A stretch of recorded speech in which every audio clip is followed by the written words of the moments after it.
Hello, কি অবস্থা সবার? আশা করি সবাই ভালো আছেন। সো গেমে এখন চলতেছে 96 to 97 ওভিআর এক্সচেঞ্জ। সো এখানে রিকোয়ারমেন্ট চাচ্ছে হচ্ছে 95-এর টিওটি প্লেয়ার। সো এটা জানা ছিল আগে থেকে। সো এই জন্য আমি হচ্ছে 95 প্লেয়ারদের ওপর কিছু ইনভেস্টমেন্ট করছিলাম। 350 থেকে 400 মিলিয়ন প্লাস কয়েন আমি ইনভেস্ট করছিলাম এইখানে। সো রড্রিরে যখন কিনছিলাম তখন এইটার প্রাইস ছিল 31.9 মিলিয়ন সামথিং।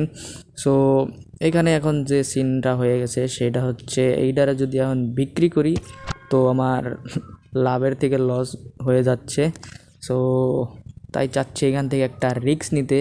সো এইখানে একটা এক্সচেঞ্জ মাইরা দেখি, যদি রোনালদো বা মেসিরে পাওয়া যায় তাহলে তো ভাই মানে একটু প্রফিট হবে, আর যদি না পাই তাইলে লস তো অলরেডি হয়েই যাচ্ছে, আরও একটা বড় লস হয়ে যাবে। সো দেখা যাক কী হয়। সো ওইখান থেকে যদি ভাই এই দুইজনরে না পাই, এই রুবিন দিয়াস বা রড্রি বা বেলিংহামকে ওরে ধরায় দেয় তাহলে তো আরও বড় লস হয়ে যাবে। সো লেটস গো, দেখা যাক কী। সো প্রথম এক্সচেঞ্জ দেখা যাক কী হয়। টিওটি প্লেয়ার তো এইখানে সবাই। সো দেখা যাক কারে দেয় ভাই রে ভাই। ওরে খোদা, যারে চিন্তা করছিলাম ভাই তারেই পেয়ে গেছি, রদ্রিরে ধরাই দিছে। এইটার প্রাইস হচ্ছে এখন মনে হয় 50 মিলিয়নের উপরে। ওকে, 55 মিলিয়ন সামথিং। সো এটার যদি এখন বিক্রি করি 6-7 মিলিয়ন তো মনে হয় ট্যাক্সেই কাইটা নিবে, 10% যে ট্যাক্সটা নেয়। সো দেখা যাক ভাই, একটা লস তো হয়ে গেছে অলরেডি, আরেকটা মনে হয় খাইতে যাইতাছি। সেকেন্ড এক্সচেঞ্জ দেখা যাক কি দেয়। আল্লাহ, যদি মেসি বা রোনালদোরে না পাই এইবারও ভাই পুরাই লস হয়ে যাবে। একটা মেসি দিলেও ভাই একটু লাভ হবে। ও নো নো নো নো ভাই, আবারও সেই রড্রি। ভাই দুইটা মেসি দিলে কি হইতো রে, দুইটা রড্রির জায়গায়। যাই হোক ভাই, লস তো হয়ে গেছে অলরেডি। চাচ্ছিলাম যে এইবার যে ইনভেস্ট করছি এইগুলা সেল দিয়া টিমটারে আপগ্রেড করুম, আর কোনো বিজনেস কোন দিন করুম না। বাট ভাই এনে খাইয়া গেছি ধরা।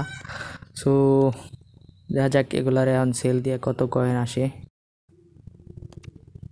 ওকে, তো এইখানে আমার কাছে এখন 300 মিলিয়নের মতো কয়েন আছে। সো দুইটা প্লেয়ারে তো মাস্ট এখন আমার নিতেই হবে টিমের জন্যে। টিম দ্বারা চাচ্ছিলাম অনেক ভালো করে আপডেট করবো, বাট এখন তা পসিবল না। সো দুইটা প্লেয়ার নিতেই হবে স্ট্রাইকিংয়ে। সো এইখানে রোনালদো আর হচ্ছে আর্লিং হল্যান্ড যেটাই দুইটারে বিট কইরা রাখি, পায়া তো যাবো অবশ্যই।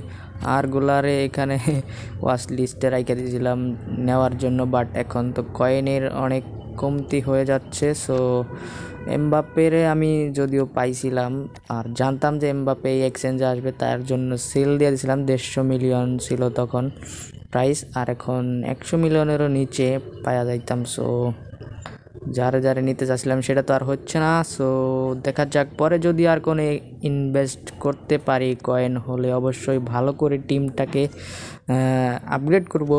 সো এই ভিডিও এখানেই শেষ করছি, আর দেখা হচ্ছে আর কোনো অন্য ভিডিওতে। সো